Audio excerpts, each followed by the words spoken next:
Good evening and welcome to the Nixon Library. I'm Frank Gannon. I've been given the honor of introducing our friend and guest speaker, Jonathan Aitken. Before I do so, I hope you'll allow me a brief point of personal privilege to make a few personal remarks, because I first met Jonathan in some 57-ish years ago in 1965 in Randolph Churchill's house in England. And Randolph was Sir Winston Churchill's son. Sir Winston had died earlier in that year, and Randolph was writing the official life of his father. And I was living in the house as a research assistant, and Jonathan was there as a house guest for the weekend. And that gives a perfect indication of our relative status.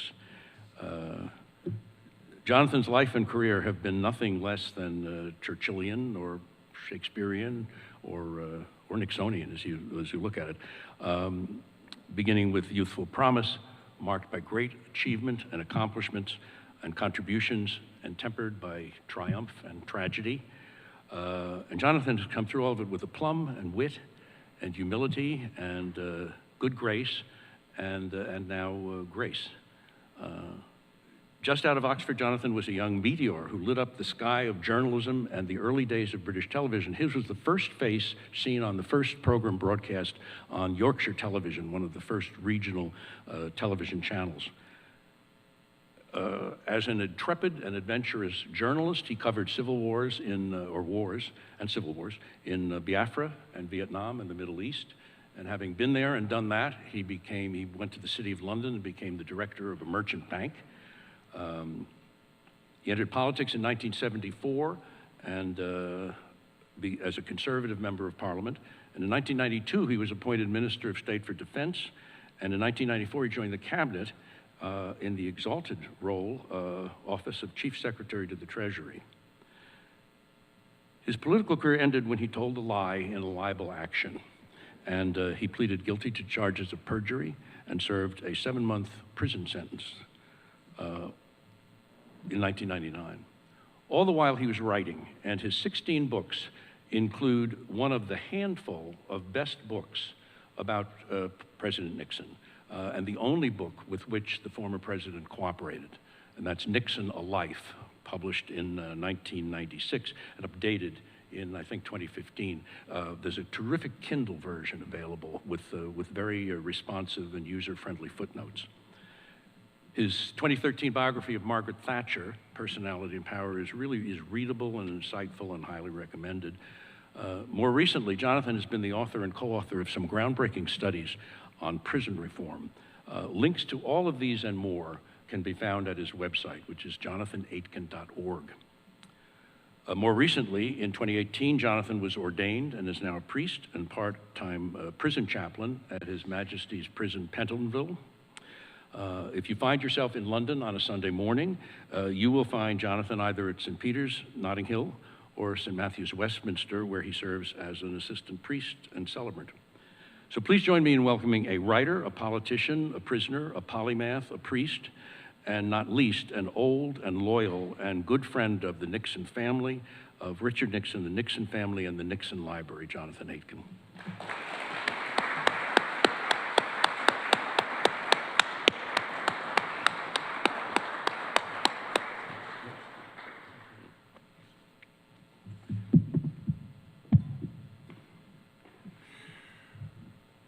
Well, thank you, Frank, for that rather too knowledgeable introduction. And thank all of you for being here tonight and giving me the honor to talk about one of my heroes, former President Nixon.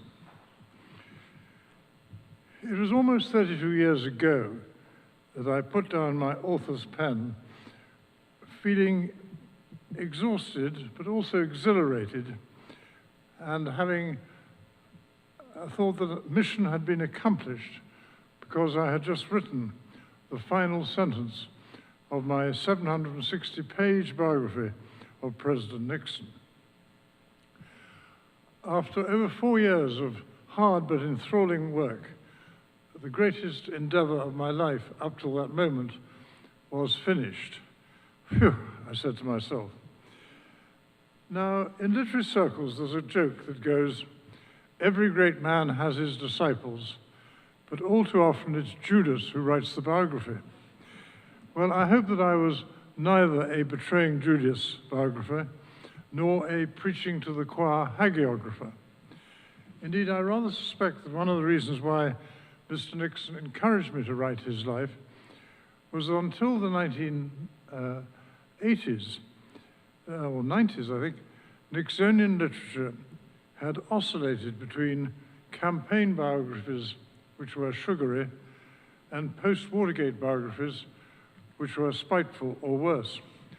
I well remember the astonishment I felt on picking up a 1981 Nixon biography, Richard Nixon, The Shaping of His Character, by Fawn M. Brodie, a professor of history at UCLA, no less, and being amazed to come across this sentence in the opening chapter, and I quote, "The way 4-year-old Richard mashed the potatoes in his mother's kitchen was an early sign of his future psychopathic tendencies." Well, I could see that there was a vacancy for a different kind of biographer. And perhaps it may have helped that I am a non-American writer, because to this day, I sometimes think that there are two historical sagas on which many American writers still have great difficulty in being objective or even rational. Those two sagas are Vietnam and Watergate. Now, I was a war correspondent myself in Vietnam, where I had a ringside seat during some of the worst years of that tragedy. And having interviewed many of the participants in Watergate, including Mr. Nixon, I am also a harsh critic of the mistakes made in that tragedy. But nevertheless, I think it helped me to be able to write about these disasters from a political and geographical distance. But in any case, the judgment of history is never final. So perhaps 32 years on, I do have one or two fresh perspectives and hopefully some new Nixon stories to share with you tonight. Now, soon after I had handed in my manuscript to my publishers, I went to visit President Nixon at his home in New Jersey. And my purpose was to say goodbye to him for what I wrongly thought was going to be our last meeting, and to thank him for his initially hesitant but eventually generous cooperation with me. He never sought to restrain me or restrict me from anything I wrote, nor did he read a word of what I said in advance, but he cooperated by answering my questions both orally and in writing. I described this encounter in the last 10 pages of my book, which is headed Epilogue, and you may enjoy one humorous memory of that episode, because after offering me a glass of wine and then refusing one for himself, President Nixon told me that the previous day his doctor had advised him to give up alcohol. When he relayed this medical advice to his great friend and drinking buddy, B.B. Rebozo, B.B.'s instant reaction was, "Dick, get a second opinion at once." Well, our conversation that afternoon ranged from the political to the biographical to the personal and finally to the spiritual, an area which, like so many areas of Mr. Nixon's life, was one of considerable complexity. But I dared to ask him, as he was approaching the age of 80 and was enjoying a considerable rehabilitation in his reputation, if longevity had brought him serenity, had it perhaps even brought him to that state of grace well known to Quakers as peace at the center. After a long and rather nervous pause, President Nixon replied, "Well, yes, I think that my Quaker fatalism did help me to weather the storms of the past. So, yes, I think I do feel that peace at the center has come to me." In reflective moments, I've sometimes asked myself whether this was really true. And if so, what were the ingredients in the peace at the center mountaintop reached in old age by Richard Nixon? And I'd like to try in tonight's lecture to suggest some of the reasons, historical, political, personal, as to why his arrival on this mountaintop of peaceful serenity was justified, even though the climb itself had rarely been peaceful. Now, it's generally agreed, even by Mr. Nixon's detractors, that he was an outstandingly creative foreign policy president. I do not need, in front of this audience, to list his international footprints on the sands of time, such as the opening to China, hard-headed detente with the Soviet Union, ending of the war in Vietnam, saving Israel from annihilation in 1972, a reset of US relations with Europe, and some moves in the Middle East which paved the way for the Camp David Accords. But to those high achievements in office should be added a remarkable list of public and private forecasts in his so-called retirement years, when his 9 books, numerous speeches, articles, and extensive private correspondence with Presidents Reagan, President Bush I, and President Clinton, he time and time again showed himself to be a statesmanlike, if not prophetic, sage of foreign policy. Let me tell you an unknown story of that uncanny Nixonian talent or gift for international predictions. In the fall of 1978, the former president made one of his not infrequent visits to London, where he invariably stayed at Claridge's Hotel. And being a man of routine, he liked to go for a walk around lunchtime in nearby Hyde Park. I was one of his regular walkers. And so on October the 16th, 1978, I collected him from Claridge's, and as we walked across the park, I told him that I just heard on the 1 o'clock news that in the Vatican, the conclave had completely unexpectedly elected an unknown Polish cardinal named Karol Joseph Wojtyła, better known as John the 23rd, as the new Pope. President Nixon, on hearing this information, stopped dead in his tracks, almost as if he'd seen a vision or heard a voice. And he said over and over again, as if he was in a trance, "Polish Pope, Polish Pope, Polish Pope." That could be the spark which will light the flame, which will burn down the walls and the Iron Curtain on Eastern Europe. I expressed mild amazement at this almost celestial prediction, but the former president dismissed my doubts, saying, no, I can see it, I know I'm right. And then, characteristically, returning to earthly realpolitik, he said, "Jonathan, do you think at tonight's meeting you could plan a question about the new Pope?" Which I did, and of course he answered it superbly.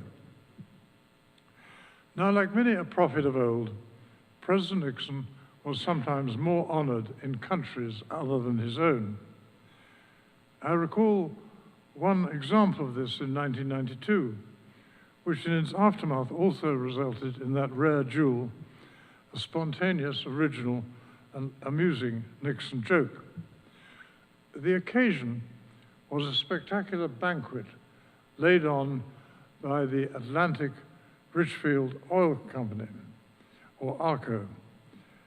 In its quest for exploration licenses in the British North Sea, ARCO invited anyone who was anyone in the British government or the oil industry to attend a memorable dinner for some 800 guests in the ballroom of Claridge's Hotel.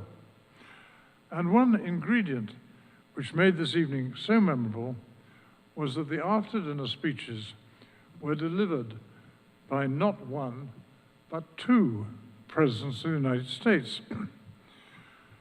President Reagan, who was unusually playing second fiddle on this occasion, confined himself to giving an introduction of President Nixon.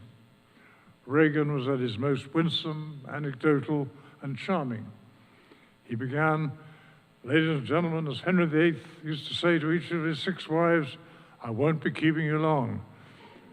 And in that spirit, President Reagan poured gracious compliments over his hosts, the British political establishment he was addressing, and his fellow presidential co-speaker, hitting every note perfectly, and he completed the entire introduction in no more than 5 minutes. The only slight oddity, which had something to do with the hotel's lack of technology, was for this impeccably brief introduction, President Reagan needed 6 or 7 giant cue cards. And these were huge placards held up by Claridge's waiters close to the podium. Well, so what? Every president has their own little ways to get the message across.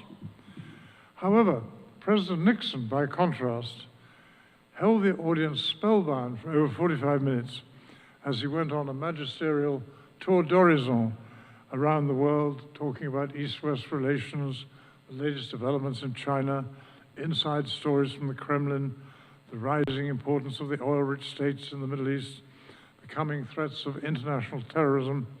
You name it, President Nixon's speech had it. And he said it all without a note. And so he sat down to a well-deserved and thunderous standing ovation. The next morning, as his British biographer, I went back to Claridge's to have breakfast with President Nixon. And he asked me, as I knew he would, whether I had any insights into the audience's reactions to his speech. Well, I had many favorable reactions to report. But one of the common reactions was the universal amazement that the Nixon 45-minute multinational, multifaceted speech had been delivered without so much as a glance at a note, whereas the Reagan 5-minute introduction had required all those cue cards. Now, Nixon enjoyed this, so much so that he beckoned over to his table various VIP breakfasters who had also been invited to the event by the Atlantic Richfield Oil Company. And I remember that those who were beckoned over included Henry Kissinger and George Shultz. And Mr. Nixon would say, Jonathan Aitken, who is now Deputy Defense Secretary, has some interesting insights into last night's speeches. And so I duly delivered my insights, which included the one about the cue cards. Well, after breakfast, Nixon walked with me to the great marble-floored entrance hall of Claridge's. And by chance, our arrival there coincided with President Reagan's imminent departure from the hotel. He told us that he was on his way to give a speech to the Oxford Union. Well, we all chatted together for a moment or two until President Reagan, surrounded by an entourage of Secret Servicemen, aides, escorts, and so on, left for his car. But no more than a second or two later, down the great staircase of the hotel came a rather different entourage of porters, heavy lifters, hotel staff, and so on. And they, between them, were carrying down the staircase a large number of huge square rectangles wrapped up in packaging materials. At a guess, they were probably somebody's art collection of large paintings. President Nixon looked up at this procession of the porters and their packages, and a wolfish smile flashed over his face. Oh, gee, he said, I guess those must be Reagan's cue cards for Oxford. Well, as we're here in Yorba Linda, let me go further back in time and offer one or two insights on the early years of Richard Milhous Nixon. I believe that I was the first biographer to come here a quarter of a century ago with introductions to several of Mr. Nixon's school contemporaries, teachers, family, friends, and neighbors. Most of them were in their 80s or even 90s, and they had never talked to any sort of writer before, having been sworn to omerta for all these years. Well, I had a schedule organized for me by old Nixon stalwarts known to some of you, such as Loie Gaunt and Hubert Perry, and so I reached a rich harvest from those interviews here at Yorba Linda and indeed at Whittier. I think my interviewees were amazed to be told that the great man himself was suddenly encouraging them to talk to this exotic newcomer to Southern California, a British MP and a presidential biographer. Why was Mr. Nixon so helpful? Well, obviously partly because I was building a relationship with him, which gradually grew from mistrust to growing trust. But he also, right from the beginning, became increasingly cooperative because of what I would call the Stephen Ambrose factor. Now, Stephen Ambrose, in the 1980s, was a respected historian and biographer of President Eisenhower. And in 1987, he had published the first volume of what was to be a 3-volume biography of President Nixon. Now, President Nixon did not like Professor Ambrose or his book. Politically, he always referred to Ambrose as that flag burner, and that was because Ambrose had been a Vietnam protester in the era of flag burning. And as a writer, Mr. Nixon referred to Ambrose as just a citizen pace guy who recycles other journalists' mistakes. Not an entirely fair comment, in my opinion, but Nixon was greatly offended by the errors and omissions in the early life chapters of Volume 1 of Ambrose. And this was one reason why many more doors were opened to me by the 37th president as I started my biographer's journey. If I'm allowed to give myself one pat on the back as a presidential biography, it would be that the first 6 chapters of my book, which deals with the story until the young Nixon starts to run for Congress, have not, at least until Paul Carter's recent book, been improved upon by any other author.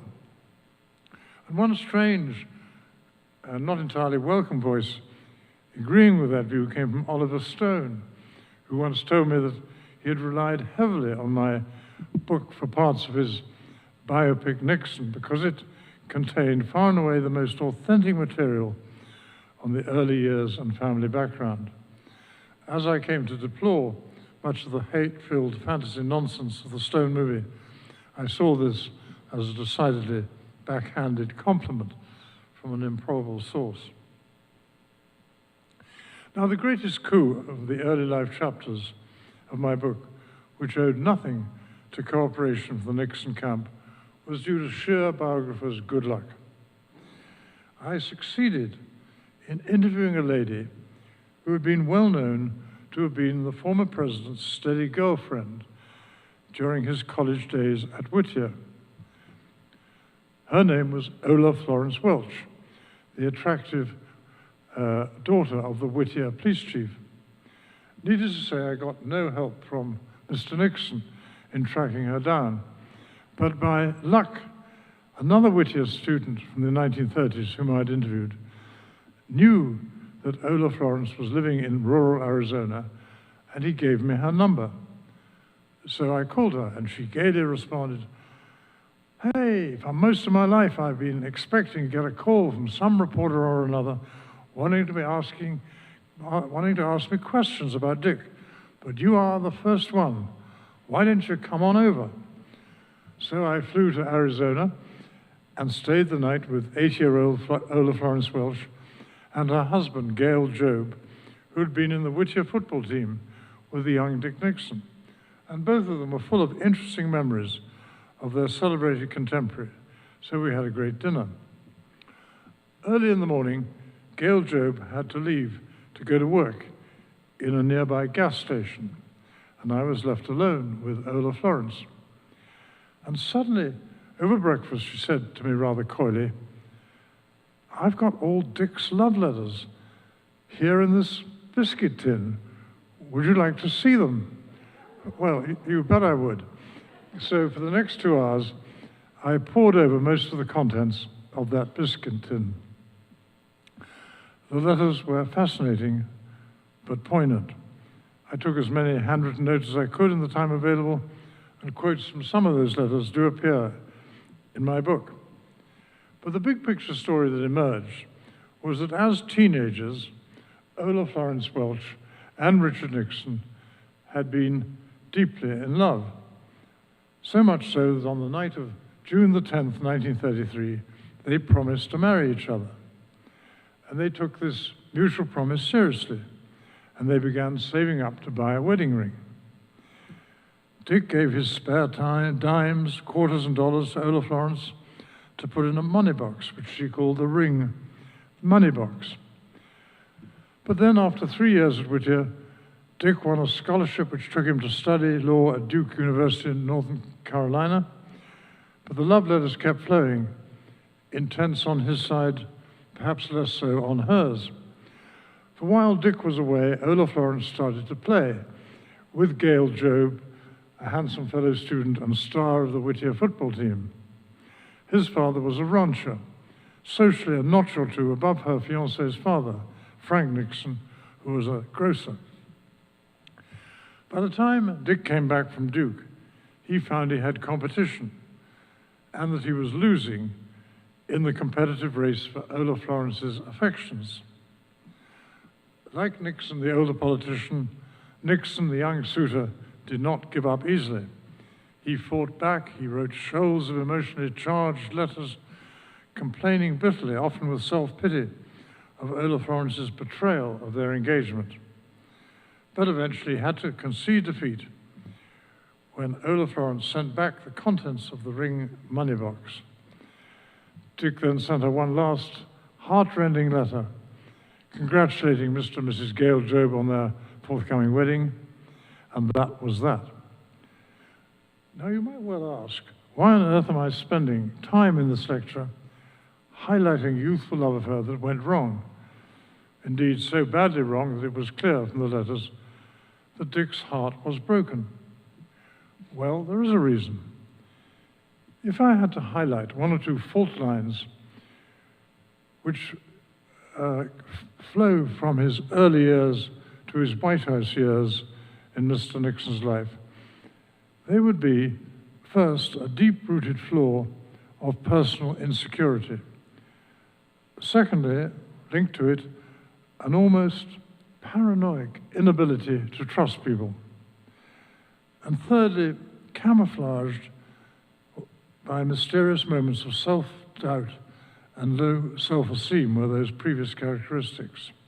And yet, of course, they were offset by the soaring grandeur of his intellectual and political gifts.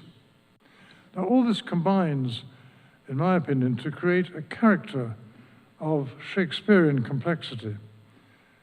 And its complexity was a weakness, particularly when applied to the management and staff and colleagues in the White House when his mismanagement of Watergate sprouted perhaps from those same seeds.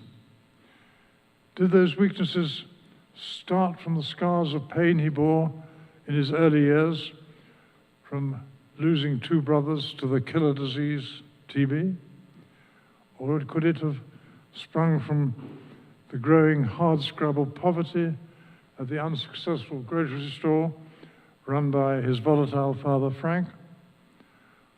Or could it have sprung from the desperate moves of the family to Lunger clinics around the country, to places such as Prescott, Arizona, where the better mountain air was thought to give a better chance of breathing to the TB patient brothers?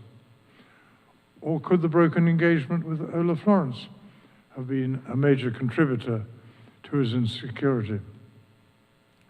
Well, these are deep and unknown waters, but do perhaps deserve further study.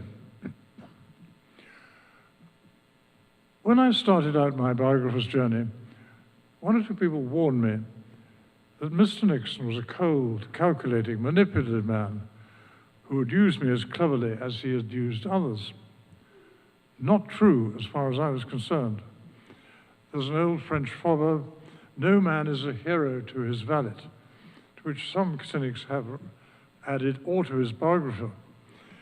But my respect for Mr. Nixon increased during the 4 years I spent in researching and writing my book. And getting to know him was an utterly absorbing experience in which familiarity bred not contempt, but a rising measure of affection and admiration. That elusive figure, the real Nixon, did, I think, emerge with the mellowing of age after the pain of losing the presidency. I found that President Nixon had an overprotective sense of privacy, and yet at times a rather vulnerable willingness to share intimacy. Let me tell you one story illustrating this. On one of his last visits to Moscow in 1992, towards the end of his life, coming back from seeing Yeltsin and others, he made a stopover in London. He refused all advance offers from me of hospitality, but then he unexpectedly called up soon after his arrival and asked if I would like to go to the theatre with him. He had just noticed that Carousel by Rodgers and Hammerstein were playing at the West End Theatre. Had I ever seen it? No, I said. Oh, you'll love it, he said. It's far and away my favorite musical. So we met at the theatre. By this time, he had dispensed with his Secret Service protection, so we queued up at the box office for tickets like any other tourists. And because it was my first time at a performance of Carousel, Mr. Nixon treated me as if I was a sort of young nephew, a school kid, who needed to have the plot and the characters explained in detail as we went along. And this was very revealing.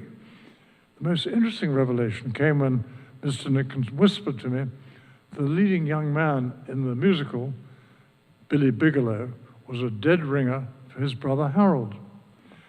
As some of you probably know, Harold Nixon was the extrovert, uncomplicated, good-looking, girl-chasing, energetic eldest Nixon brother, who apparently had many of the charismatic leadership qualities of the Billy Bigelow character in Carousel. I recall that even in the darkness of that theatre, Mr. Nixon became quite emotional when whispering about Harold Nixon. And that was because Harold had died in Yorba Linda at the age of 23 of TB, and TB was in those days a killer disease, much more feared than cancer is nowadays. And TB had also carried off the youngest brother, Arthur, 8 years earlier. Now, despite these pangs of memory, especially for Harold, President Nixon loved that evening at the theatre. And that was partly because he was a Carousel buff on steroids. He was word perfect as he mimed along with every song, particularly You'll Never Walk Alone, which featured at Mrs. Nixon's funeral service here in 1993. And there was a second reason. For on this particular Saturday night, at least a third of the seats in the theatre were filled with young United States Air Force officers and officer cadets who had flown into London on weekend leave from their base in Frankfurt. And during the interval, some of them, to their amazement, spotted their former president sitting quietly in the stalls. So in no time, some of them rushed over to him, and he was happily autographing many of their programs. And then when the performance ended, these young servicemen and women from the military formed a guard of honor outside the theater and cheered their former president loudly. Well, he was on cloud nine, so much so that having announced that he would go straight from the theater back to his hotel without eating, he changed his mind. And so we wandered incognito and without a reservation to a nearby Greek restaurant, Biotis in St. Martin's Lane, where the assembled diners stood up and clapped him and cheered him all over again. So that night he was certainly a warm man, and not in the least a cold man. And I recall, perhaps most interesting of all, that at one point in the evening, he told me that Carousel and Billy Bigelow brought him back to the cheerful optimism of working-class boys and girls enjoying life together in rural California of the 1920s and the 1930s. The President Nixon I knew on that evening, and many others, was a good guest, but he was also a great host. One story about that, in 1979, I got married, and with my bride, I spent part of our honeymoon in the United States. And when he heard of this, President Nixon invited us to have dinner and stay the night at La Casa Pacifica. And to our delight and our amazement, Mr. and Mrs. Nixon hosted us with memorable, romantic, gastronomic, and political touches. Corsages of red roses, gourmet food, wines to die for, and a carefully selected guest list consisting exclusively of old presidential family members, President and Mrs. Nixon, David and Julie Eisenhower, Congressman James and Mrs. Mary Roosevelt. Mary, I'm thrilled that you're able to be here at night. It's the second time we've had dinner together in our lives.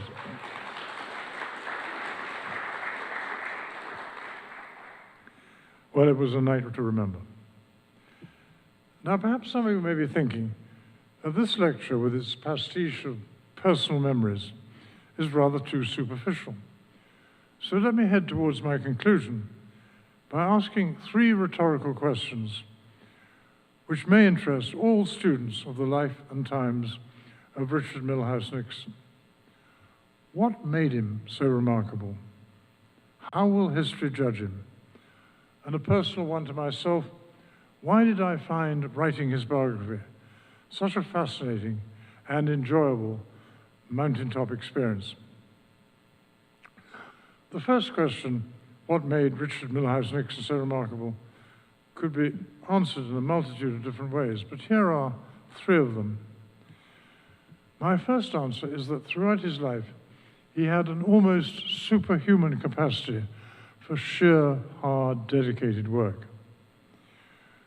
When he was a schoolboy here in Yorba Linda, his grandmother, Almira Milhous, made him learn by heart selected verses from Longfellow's Psalm of Life.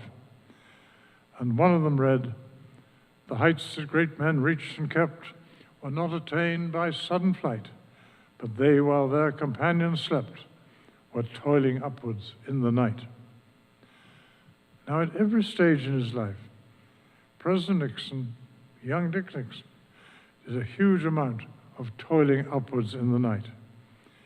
He was a voracious reader and note-taker. He was a hard-working professional politician to his fingertips. He was described, not inaccurately, by Lyndon Johnson as a chronic campaigner. But throughout his life, in Kipling's poetic language, he filled the unforgiving minute with 60 seconds worth of distance run. And even in his post-resignation years, many of them devoted to the hitherto unique activity of running for ex-president, Mr. Nixon's energies and workload were prodigious, as I saw it firsthand. And so, measured by Longfellow's call to keep toiling upwards through the night, 37th President well deserved his career success because of his industry. Secondly, I would like to express what I know will be to some a contested view, namely that Mr. Nixon was a remarkably good picker of people, particularly of young comers. In the course of some 180 interviews I carried out for my book, I met often on more than one occasion many of the key players in the Nixon story, including Henry Kissinger, Bob Haldeman, John Ehrlichman, Bob Finch, Chuck Colson, Al Haig, Ray Price, Bill Rogers, George Shultz, Len Garman, Bill Safar, Fred Malek, Frank Gannon, Rosemary Woods, Jack Brennan, and John Taylor. They had their exits and their entrances. Some of them made mistakes. But the one thing they all had in common was they passed the Machiavelli test. What is that? It's contained in the opening line of one of the most historical political essays of all time, with which Mr. Nixon was well familiar, The Prince, by Niccolo Machiavelli, who wrote it in 1532. And the opening line says, "Whenever one comes to judge the quality of a ruler, one should first judge the quality of the brains of the men around him." Warts and all, the quality of the men and women around Richard Nixon, chosen by him to play key roles before, during, and after his presidency, were remarkable. I know this is not a universally held view, but I'm bold enough to stand by it. And the third remarkable quality I would highlight is President Nixon's resilience. He once said to me, "Failure is not falling down. Failure is falling down and not getting up again to continue life's race." It was an axiom he lived by. His career was characterized more than any 20th or 21st century political figure one can think of by a roller coaster ride of rises and falls, defeats and victories, crises and recoveries, failures and successes. And even after the greatest imaginable failure of all, resignation and disgrace from the presidency, he somehow found the strength to make a comeback to a considerable, indeed remarkable, measure of respect and reputational recovery. If there ever was to be such a thing as a saint of political resilience, Richard Nixon would surely have his stained glass window and be the strongest of candidates for beatification to this imaginary post. My second question, how will history judge Richard Nixon, is harder simply because the judges and the judges of history keep moving. But here is my take on this. I believe that on the stock exchange of history, shares in President Nixon's reputation are a good buy. Brokers might call it a recovery situation. The recovery has taken longer than some Nixon admirers would have liked. Writing nearly a quarter of a century ago in the final paragraph of my book, I said this: "My conclusion is that Richard Nixon, both as a man and as a statesman, has been excessively maligned for his faults and inadequately recognized for his virtues." Fairly true then, I think, but not entirely true yet. Those two demons, Watergate and Vietnam, continue to hover around President Nixon in death, just as they tormented him in life. Indeed, it can be said that during his presidency, he was the last casualty of Vietnam, and Watergate was the final battlefield on which he fell. You will all be relieved to hear that I have no intention of exhuming the corpses of Watergate tonight.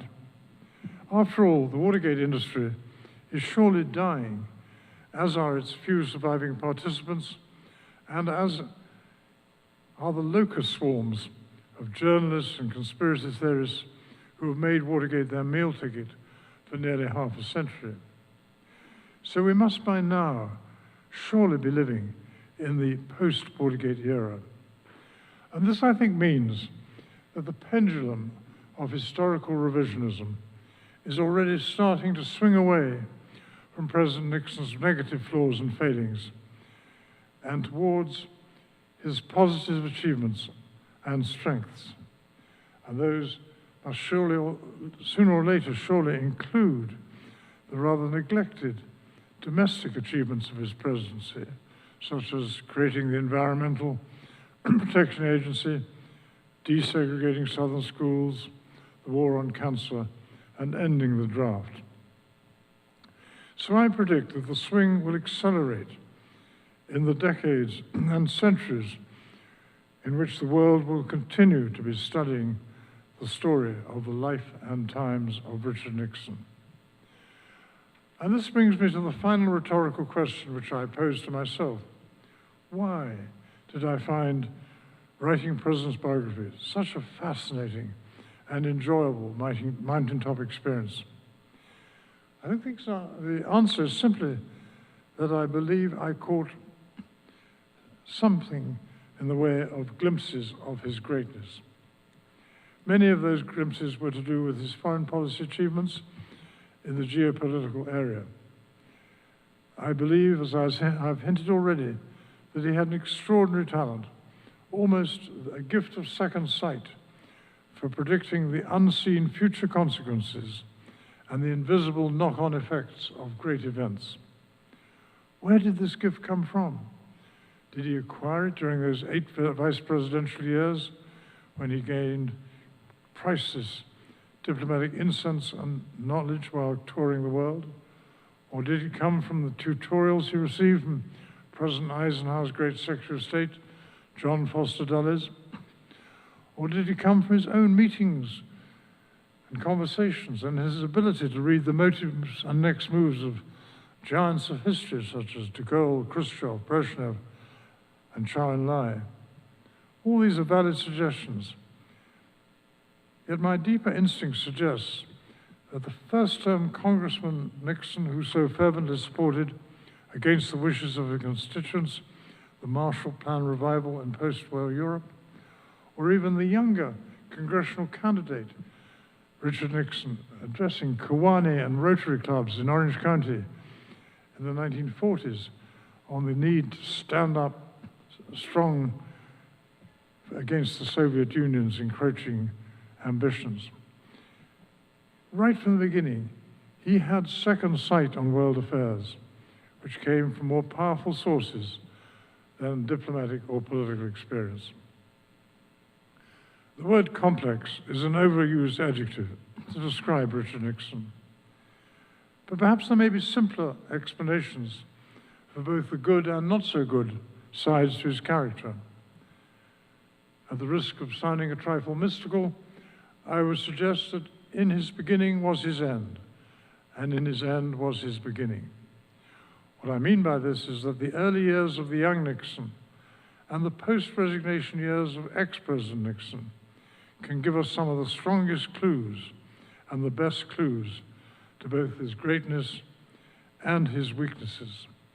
So I leave you with the thought that these two periods of his life are worth deeper study by future generations.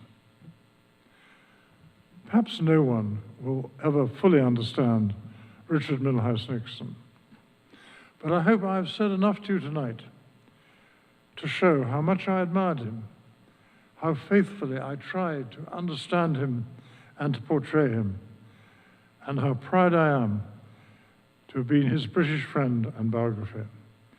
Thank you for listening to me tonight, and now I welcome your questions. Thank you, Mr. Aitken. We do have some time for a couple of questions. I want to ask the first one, though. It's that Richard Nixon was a introvert in an extrovert's profession, and that wasn't necessarily the case when he was amongst close personal friends, amongst those he trusted. And I know that you hosted President Nixon 9 times. You shared that with me downstairs. But when he was amongst those close personal friends, he became much more open, much more candid. He would perform music. He would put himself out there. So I wonder if you might share some stories of that closeness that you had with President Nixon while hosting him over those 9 times. Well, I'll tell you one good story, and it's a musical story.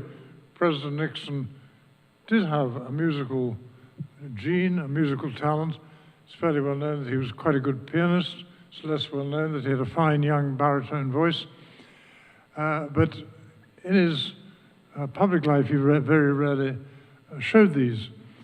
But on one of his early visits to London, he came to a very small dinner hosted by Harold Wilson, who had been Prime Minister at the time when Mr. Nixon was president.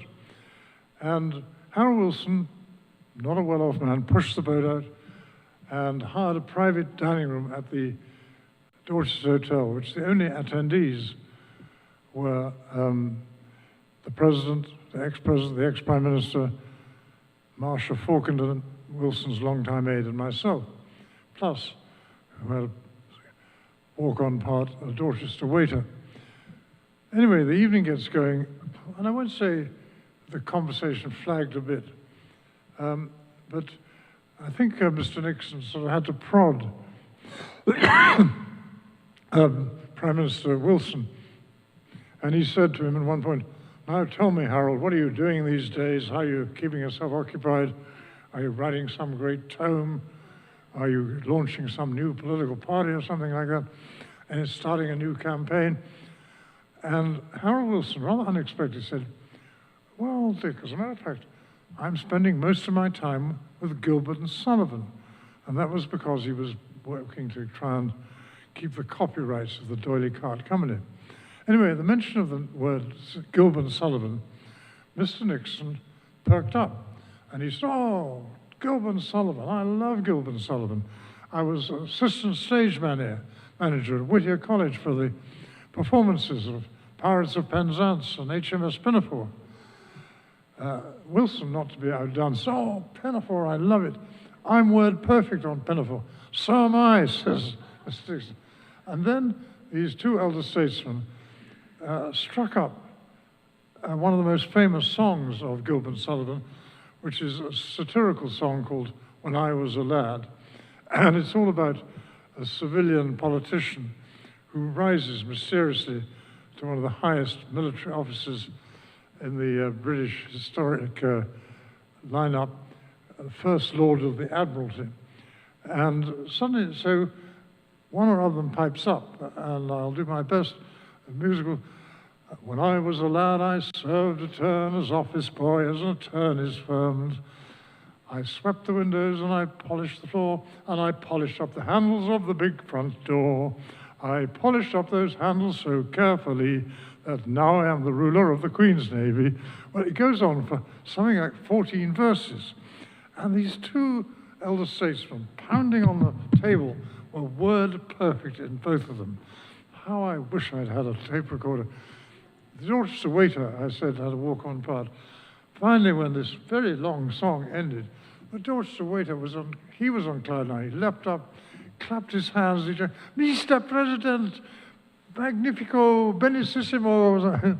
And it was just a hilarious evening, a side of Mr. Nixon very few people have ever seen.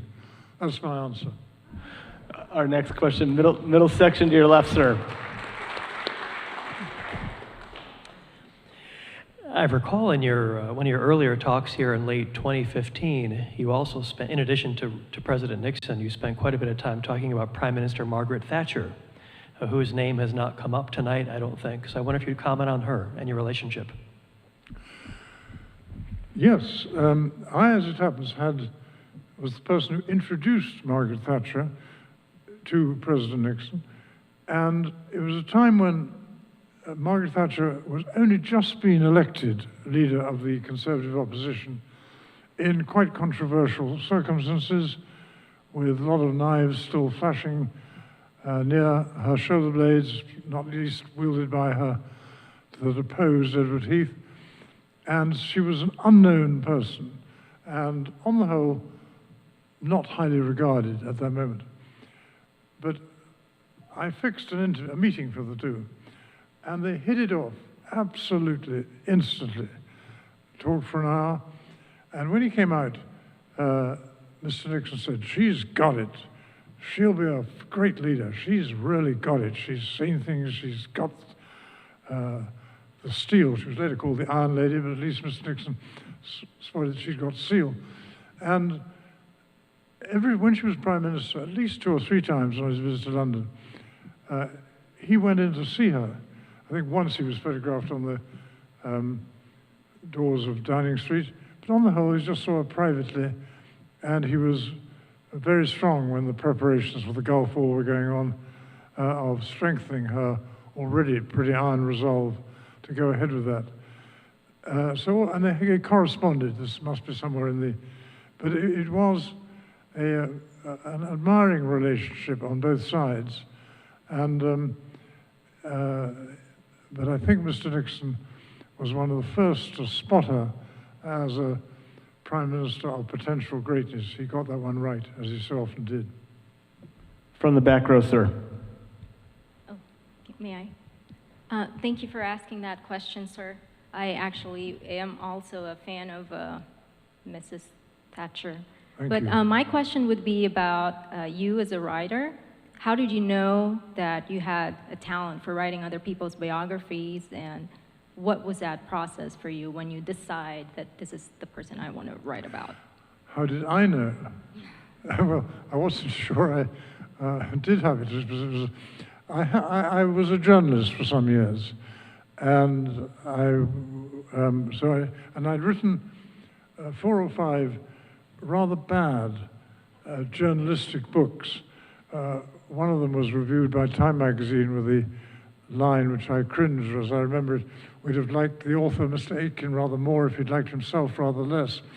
So but nevertheless, I had some experience as a writer. And I actually was a political biography buff because I was intending to get into politics. I read avidly political biographies. And I always wanted to read a good biography of Mr. Nixon, of which there were none, for the reasons I mentioned, until, despite what Mr. Nixon said about him, Stephen Ambrose produced not a bad, in my view, political biography. Mr. Nixon thought otherwise. Anyway, I was by the time seeing Mr. Nixon quite regularly. I had a business job which took me to New York at least once a month, and I used to see him. And I said, what do you think of the Ambrose biography? And he was scathingly rude about it, as I mentioned.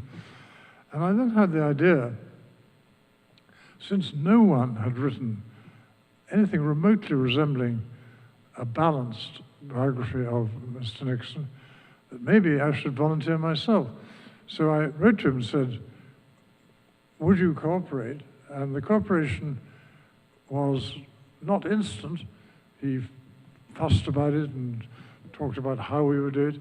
But in the end, the cooperation worked very well. I used to send him written questions, and I used to have long sessions asking oral questions. And gradually, it warmed up, and he really gave me an awful lot of help.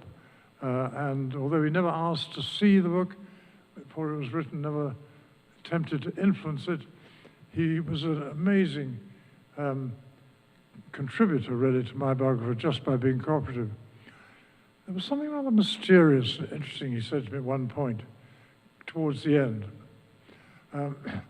I think I said to him, thank you so much for talking so frankly, Mr. President.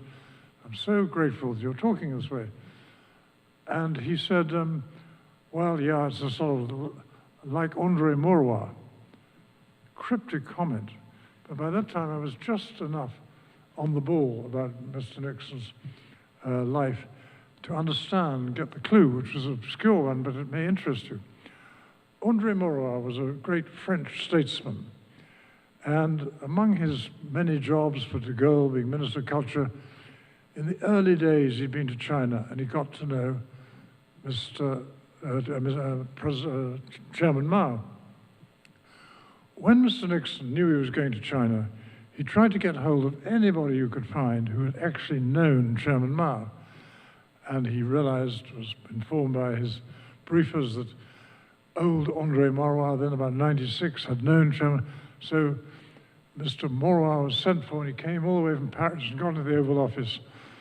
And he came in, and so after some opening pleasantries, President said, well, what have you got to say to me about President Chairman Mao?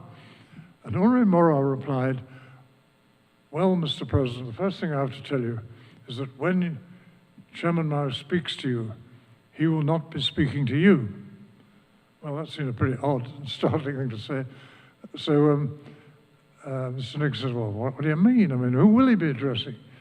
And Andre Maurois said, Chairman Mao will be addressing death. Now, it's not as stupid as you think. When people get old, they actually sometimes long to talk more than they would to ordinary conversationalists because they are addressing eternity, they are addressing death. And I think I was certainly the last biographer to get to Mr. Nixon in real life. And I think perhaps it wasn't my biographer's inquisitiveness or questioning that got some of the interesting answers out of him. It was because he felt it was the time to speak to death and to eternity. Ladies and gentlemen, we have time for one last question, that question from the back row. Yeah, so you made reference during your talk to the biography written by Stephen Ambrose, which I think you correctly sort of credited as like a very antagonistic tone towards Nixon. and sort of your effort to strike a better balance. And there's also sort of the thought process of falling in love with your subject as you're approaching it. And I think that you sort of struck a very nice balance as far as, you know, being able to get to know the subject, get a little bit more clarity from that person, and coming away with a better end product. And I'm just wondering if you could sort of speak on your process on how you balance antagonistic tone with falling in love with the subject of your biography. Well, a biographer is a portrait painter in words. And just as a portrait painter has to vary the colors, the texture, when he's portraying one part of the subject, so I think a biographer should not take up a stance which says this is going to color every chapter I write. If you think of Mr. Nixon's life, first of all, he himself went through considerable changes of mood and appreciation. In the end of the day, I think you would call him a centrist, but he was very subtle. I think there's a word for portrait painters used called chiaroscuro, which means light and dark. And there were some really dark things about Mr. Nixon's life, and they are shown up to some extent in the tapes, some of which are pretty frightful. And there are wonderfully good things about Mr. Nixon, some which have never hit the light of day. He was an extraordinarily kind man in private things, for example. But I think in the end, a biographer is an artist upon oath. And with Mr. Nixon, different chapters, different sections of the book do require different approaches. There are some parts of Mr. Nixon's life you simply cannot applaud. But I think it's a biographer's job to be fair. And although I really did not, of course, like some things I listened to or read or heard, even from Mr. Nixon's own lips, I was trying to do the big picture, the big screen. And I think when President Clinton spoke at the funeral of Mr. Nixon, which I attended, he said, "I hope the time has come now," I'm paraphrasing here, "to judge Richard Nixon in his entirety." And if you do that in his entirety, yes, you get some pretty dark bits of it, the story. But in his entirety, he was, in Shakespeare's word, a great man. We will not see his like again.